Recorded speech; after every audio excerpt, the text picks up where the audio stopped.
मित्रों नमस्कार। मैं आचार्य दीपक आप सबका विवेकानंद गुरुकुल YouTube चैनल में हार्दिक अभिनंदन करता हूं। तो दोस्तों, सबसे पहले हमने वीडियो बनाई थी संधि की। तो कहा था संधि बड़ी गंदी और समास बड़े बदमाश। तो संधि जिसको गंदी कहते हैं तो उस गंदी को तो हमने ठीक कर दिया, और समास बड़े बदमाश। तो जो बदमाश होता है उसको कान पकड़ के और ठीक करना पड़ता है। तो आप समास है उनके कान पकड़ लेना, और समास इतने अच्छे तरीके से करेंगे हम लोग कि आपको तुरंत समझ में आएगा भी हाँ समास ये होता है। अब समास, सबसे पहले हम समास के बारे में, शब्द के बारे में चर्चा करेंगे। तो मैं शुरू करता हूं अपना टॉपिक, समास।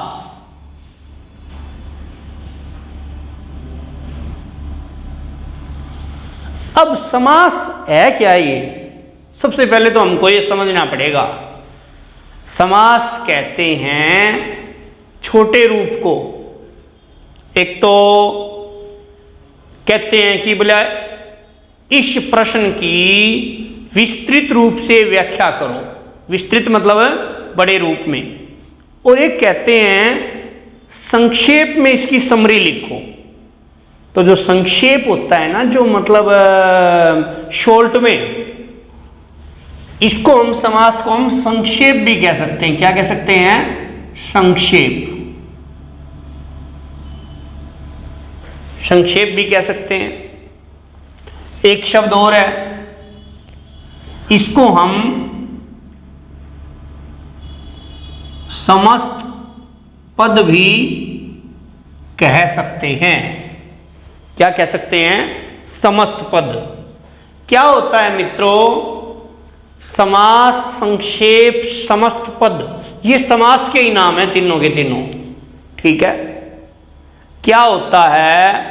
अब जैसे एक उदाहरण के माध्यम से समझाऊंगा तो आपको समास समझ में आएगा भी समास क्या होता है। शब्दों का संयोग होता है। शब्दों का क्या होता है? संयोग। संयोग किसका किसके साथ होता है? संयोग तो जिसका मतलब जिसके साथ जिसकी ताल बैठती हो उसका संयोग होता है। तो जैसे मैंने लिख दिया राजा का पुत्र। मैंने लिख दिया राजा का पुत्र। अब किसी आप जैसे भाई बंधु ने कह दिया कि जी ये तो थोड़ा सा बड़ा शब्द है, राजा का पुत्र, इसको आप थोड़ा संक्षेप करके लिखो, इसको आप समास के रूप में लिखो, या इसको समस्त पद के रूप में आप लिख के बताओ जी। तो मैंने कहा भाई चलो लिख देते हैं, राजपुत्र। क्या? राजपुत्र। राजा का पुत्र, इतना बड़ा लिखने की बजाय हमने लिख दिया राजपुत्र। अब राजपुत्र का जो अर्थ है वो क्या है? राजा का पुत्र। ठीक है।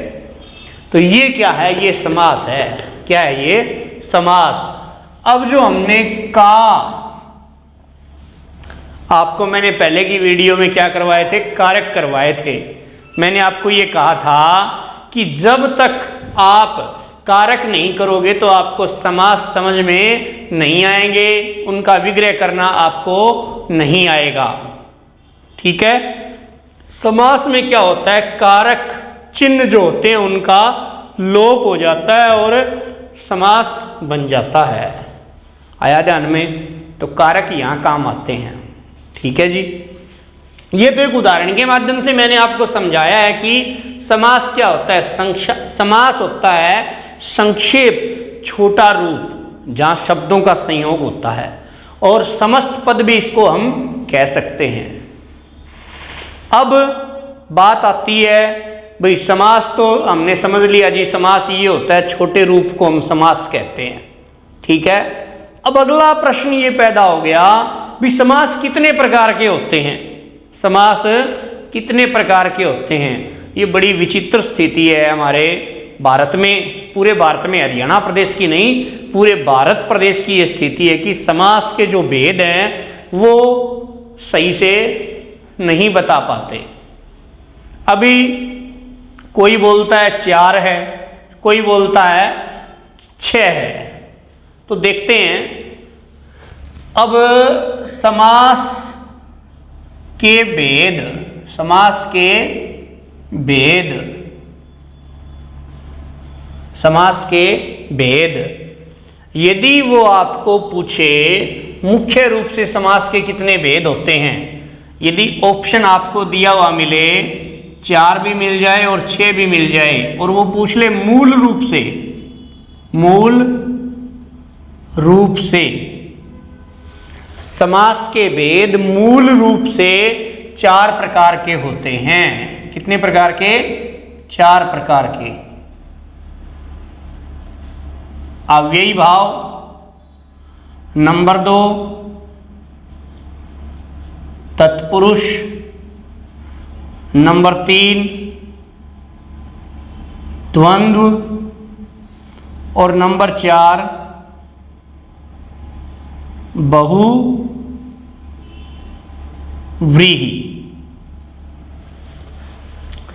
नंबर 1 अव्ययी भाव, नंबर 2 तत्पुरुष, नंबर 3 द्वंद्व, नंबर 4 बहुव्रीहि।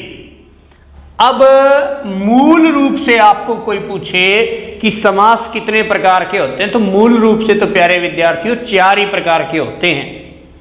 ठीक है। अब तत्पुरुष जो समास है उसके उपभेद हैं 2। कौन कौन से? कर्मधारय और द्विगु, कर्मधारय और द्विगु। ठीक है। अब हिंदी में बहुत से साथी 6 प्रकार के समास बताते हैं। 6 प्रकार के जो 2 उपभेद है इनको जोड़ करके 6 भेद बताए जाते हैं। यदि आपसे पेपर में ये पूछा जाए कि मूल रूप से समास कितने प्रकार के होते हैं, तो आप लिखेंगे 4। ठीक है। और वैसे हिंदी में साथी जो पढ़ाने वाले साथी हैं, अपने अध्यापक साथी हैं, तो वो सब 6 भी बोलते हैं, क्योंकि तत्पुरुष के जो 2 भेद हैं, उपभेद हैं, कर्मधारय और द्विगु, ये तत्पुरुष के ही पार्ट हैं। किसके पार्ट हैं ये? किसके भाग हैं? तत्पुरुष के ही पार्ट हैं, कर्मधारय और द्विगु। यदि आप इनको नंबर देना चाहें तो 5 नंबर और 6 नंबर आप दे सकते हैं। लेकिन मूल रूप से जो समास है, जो पाणिनि व्याकरण है, पाणिनि जो व्याकरण है उसमें मूल रूप से 4 प्रकार के ही समास बताए गए हैं। ठीक है। वैसे समास, अब भेदों की बात जब होती है तो नए तत्पुरुष भी आता है, जिसको नए तत्पुरुष बोलते हैं, एक अलुक तत्पुरुष आता है, और द्वंद्व में इतरेतर द्वंद्व आता है, समाहार द्वंद्व आता है। ठीक है। तो इस प्रकार से एक केवल समास भी होता है। ठीक है। तो भेदों की बात करें तो बहुत से भेद हो जाते हैं, लेकिन मूल रूप से जो है 4 ही भेद समास के होते हैं। और तत्पुरुष के 2 जो भेद है, मुख्य भेद हैं ये, 5वां 6वां कर्मधारय और द्विगु। ठीक है प्यारे विद्यार्थियों, आपको ये बात समझ में आई। अब क्या है, सबसे पहले हम लोग करेंगे, हम जिस समास को करेंगे हम उसकी परिभाषा को ही पढ़ेंगे। अब सारी परिभाषाएं मैं बता दूंगा तो आप कंफ्यूज हो जाओगे। वैसे मोटे रूप में मैं बता भी देता हूं। अव्ययी भाव समास, जिसमें पहला पद प्रधान हो, जिसमें पहला पद प्रधान हो। अव्ययी भाव समास में क्या होगा? अव्ययी भाव समास, इसकी परिभाषा क्या रहती है? इसमें पहला पद प्रधान रहता है। इसमें चौधर किसकी होती है? पहले पद की चौधर होती है। और तत्पुरुष समास, इसमें दूसरा पद प्रधान, तत्पुरुष समास में दूसरा पद प्रधान। तीसरे नंबर पे है द्वंद्व। द्वंद्व एक बार मैं पढ़ा रहा था तो द्वंद्व समास की जब बात आई तो मैंने एक बच्चे से पूछा कि हाँ बता बेटा मैंने ये क्या लिखा है, तो उस बच्चे ने जवाब दिया जी दबादब। क्या कहा? द्वंद्व को दबादब। तो आज भी वो बात याद है। तो द्वंद्व समास इसमें दोनों पद प्रधान रहते हैं, पहला भी और दूसरा भी, दोनों पद प्रधान रहते हैं। और उसके बाद आता है बहुव्रीहि समास। क्या आता है? बहुव्रीहि समास। अब बहुव्रीहि समास में क्या होगा बेटा? बहुव्रीहि समास में ना तो पहला पद प्रधान होता और ना दूसरा पद प्रधान होता और ना दोनों पद प्रधान होते। इसमें क्या रहेगा? इसमें अन्य पद प्रधान। क्या रहेगा? अन्य पद प्रधान। ठीक है। और कर्मधारय समास क्या होता है? कर्मधारय समास में आपको क्या मिलेगा? कर्मधारय समास में आपको उपमान, उपमेय और विशेष्य, विशेषण, ये चीज आपको मिलेगी। और द्विगु, द्विगु में क्या मिलेगा? पहला पद संख्यावाची। अब संख्या क्या होती है? गिनती। पहला पद संख्यावाची आपको मिलेगा। ये तो मोटे रूप से परिभाषाएं थी। अब हम आज जो करेंगे समास, बड़े ही विराट रूप से हम अव्ययी भाव समास को करेंगे, क्योंकि उसमें से अक्सर से पूछा जाता है पेपर में। तो तैयार हो जाइए और 1 नंबर आपका कहीं भी जाए ना। तो ध्यान करो, हम सबसे पहले करेंगे अव्ययी भाव समास।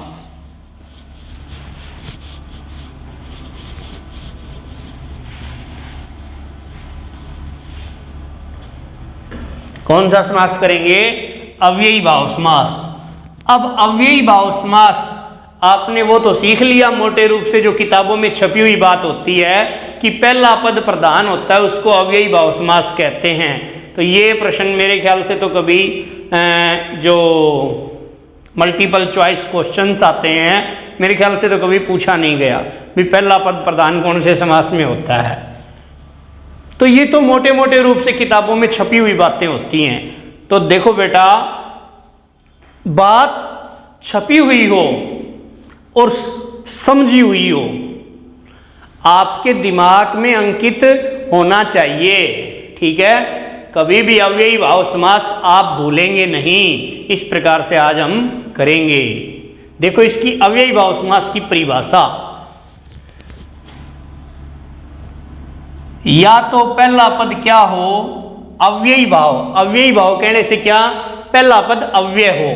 अव्यय आप लोग कर चुके हैं, मैंने करवाए थे आपको। समास करवाने से पहले मैंने 2 वीडियो करवाई हैं, 3 वीडियो, कारक 1 वीडियो और अव्यय की 2 वीडियो। तो अव्यय क्या है कि पहला पद अव्यय होना चाहिए। दूसरी बात इन्होंने कह दी कि पहला पद उपसर्ग भी हो सकता है। पहला पद क्या हो सकता है? उपसर्ग भी हो सकता है। ठीक है, पहला पद अव्यय भी मिल सकता है आपको, और पहला पद क्या मिल सकता है? उपसर्ग भी मिल सकता है आपको। ठीक है, ये अव्ययी भाव समास की पहचान है। ठीक है, और तीसरी बात इन्होंने कह दी कि शब्द की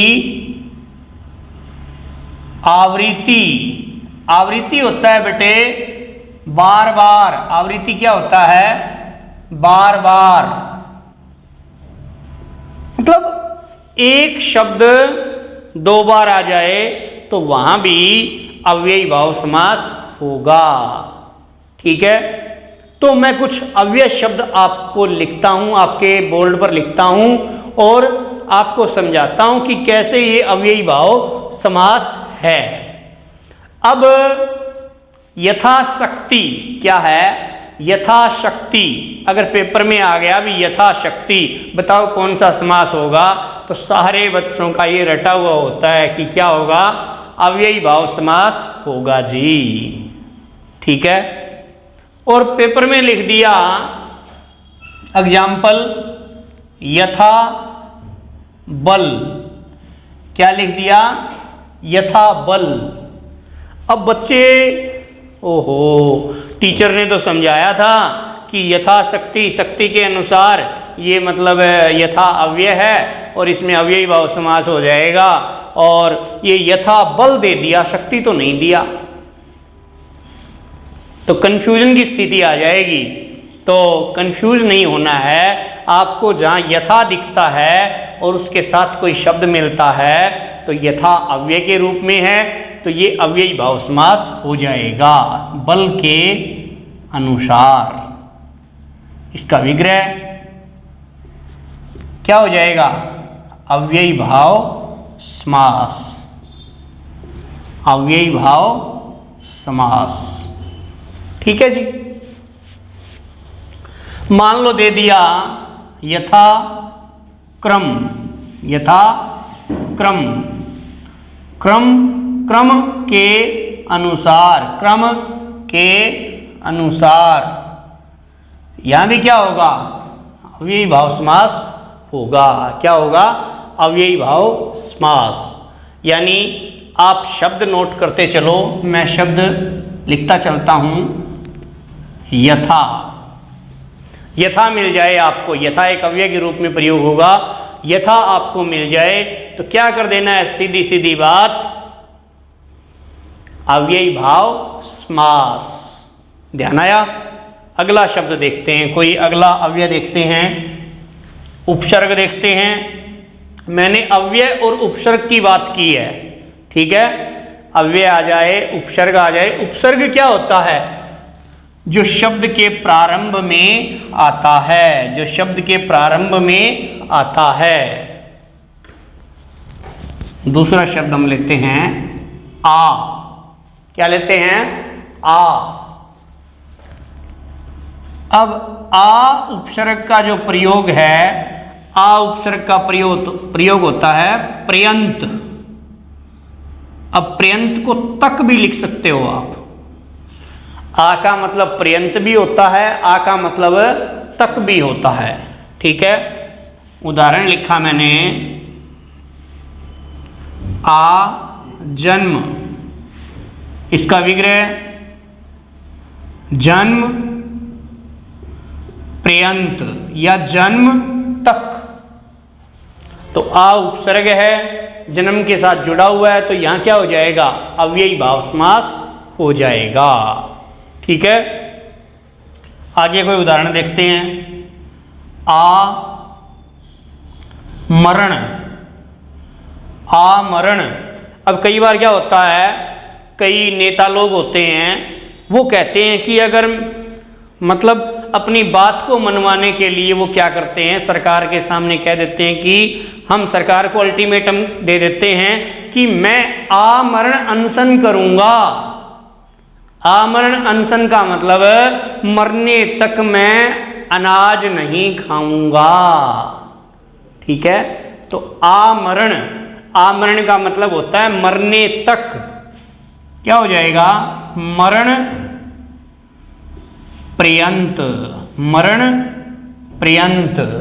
ठीक है, ये हो गया अव्ययी भाव समास। ठीक है, अब आ लिख दिया हमने, यथा लिख दिया। अब तीसरा कोई उदाहरण करते हैं, ध्यान दो। जैसे हमने लिख दिया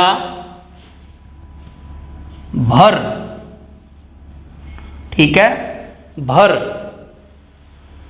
अब भर, भर इसका उदाहरण है पेट भर। पेट भर का अर्थ होता है पेट भर कर, पेट भर कर, भरशक, भरशक। अब भरशक का मतलब होता है शक, भर। अब शक, एक तो शक होता है, ये वाला शक होता है, ये क्या होता है,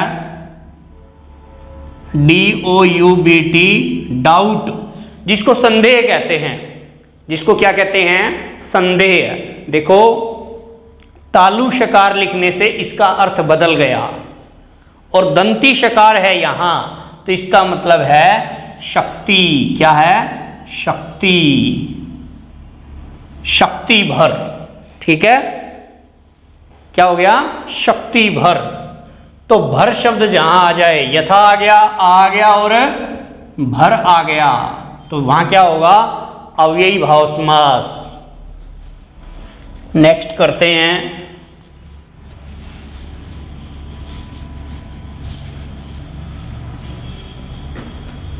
हाँ जी, प्रति।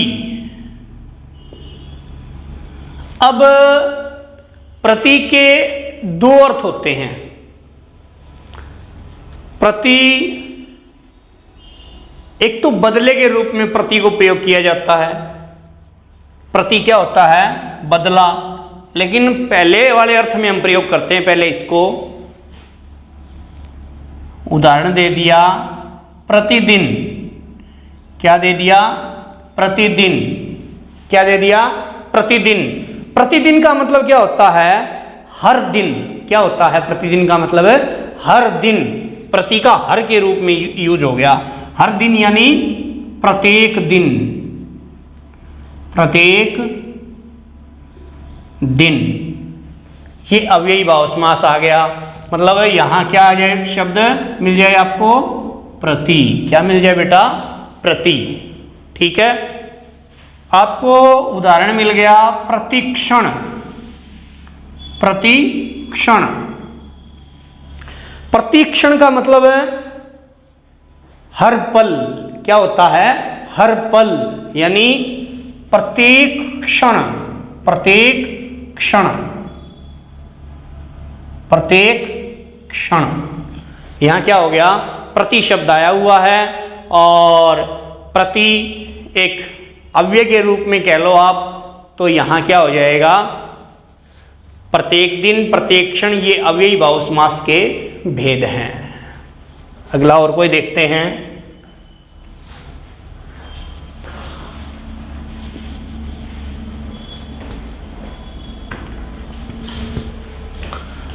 नी शब्द। नी का अर्थ होता है बिना, उपसर्ग है ये, तो नीडर। क्या, नीडर, बिना डर के, बिना डर के, बिना डर के। निरोग,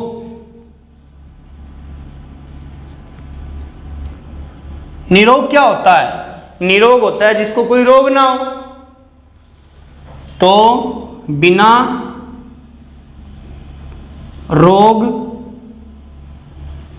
के। ठीक है, तो यहां क्या है, एक नी और लिख दूंगा मैं, तो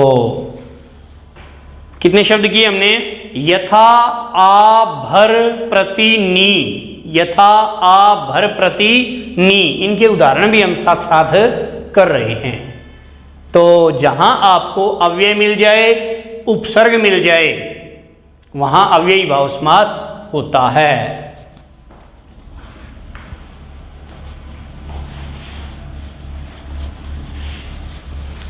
अगला शब्द करते हैं हम, बे। अब बे क्या होता है, बे होता है बिना। बे माने भी क्या होता है, बिना। जैसे हमने शब्द लिखा बेसहारा। क्या लिखा? बेसहारा। क्या अर्थ होगा इसका? क्या विग्रह होगा?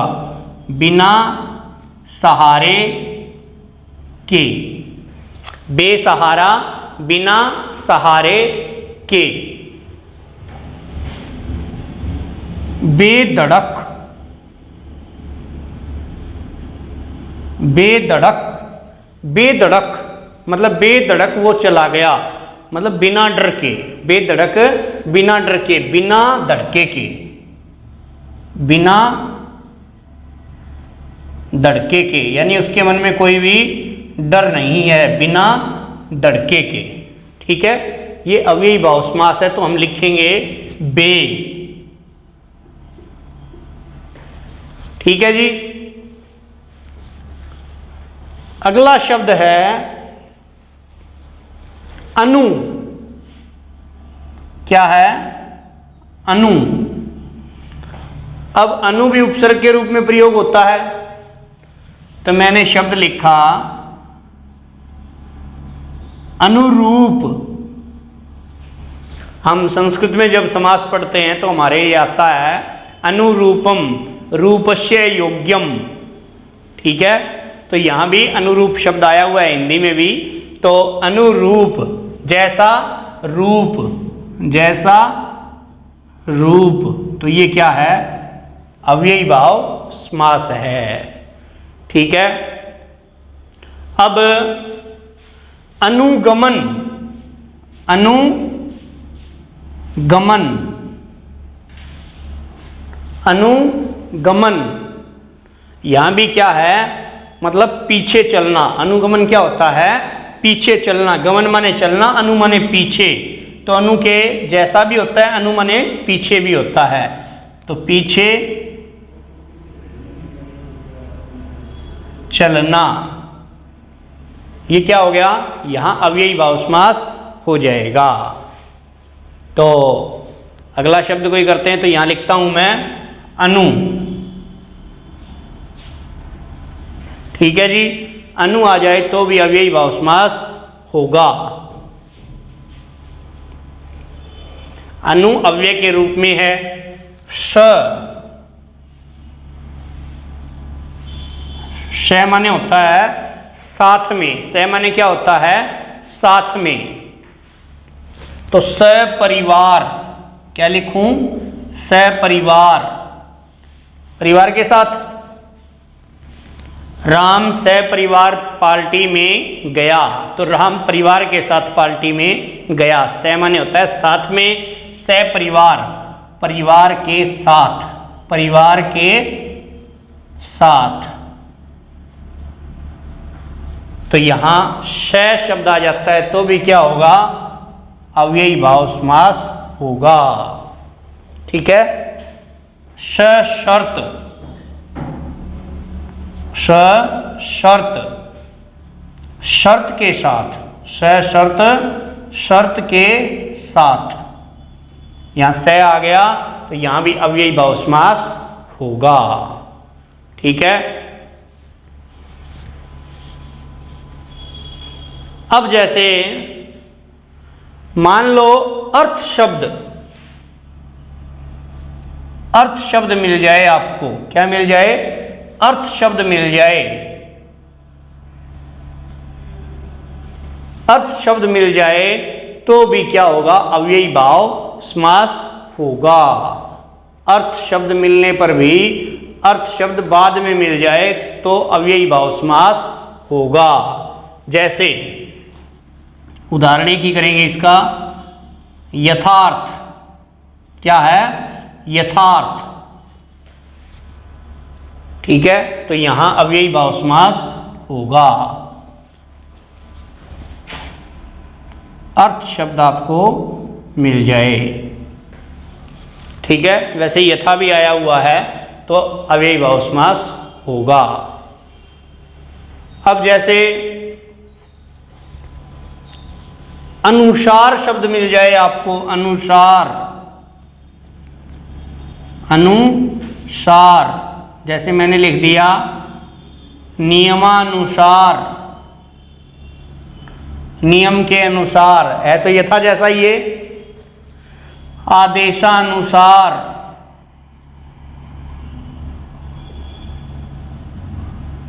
प्रश्नानुसार,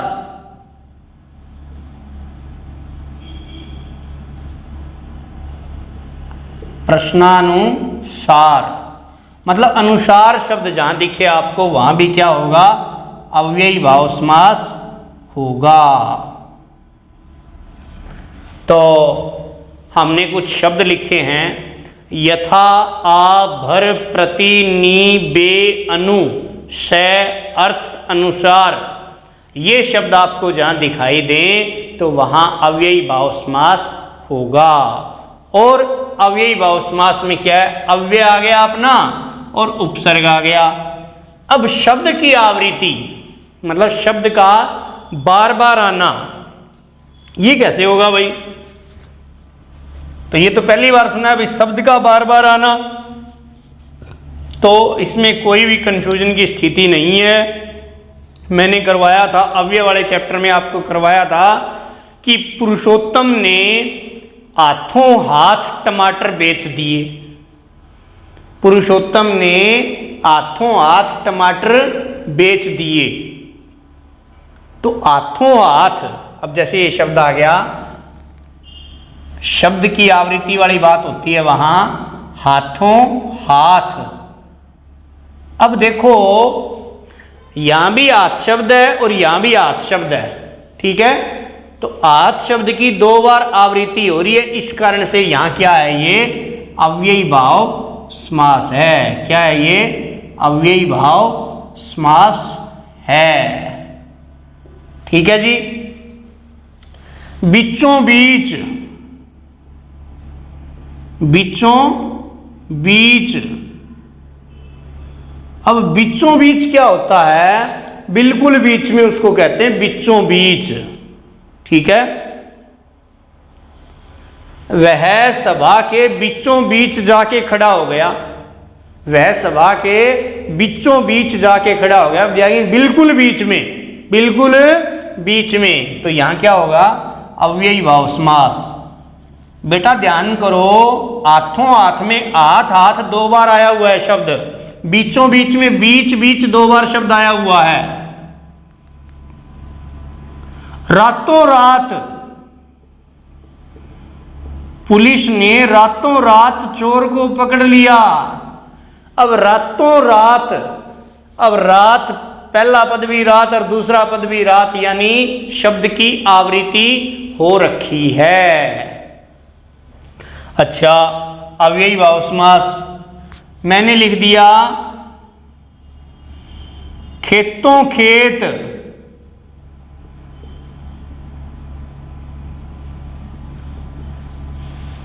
खेतों खेत, मतलब चोर रुका नहीं, खेतों खेत ही उसने टाप लगा दी। ठीक है?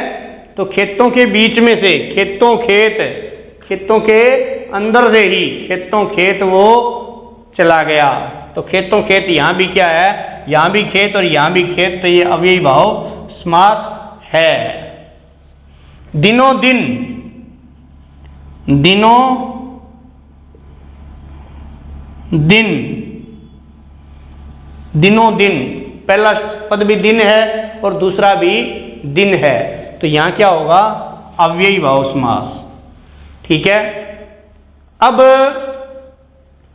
कई बार क्या है, बच्चे कहां कंफ्यूज होते हैं?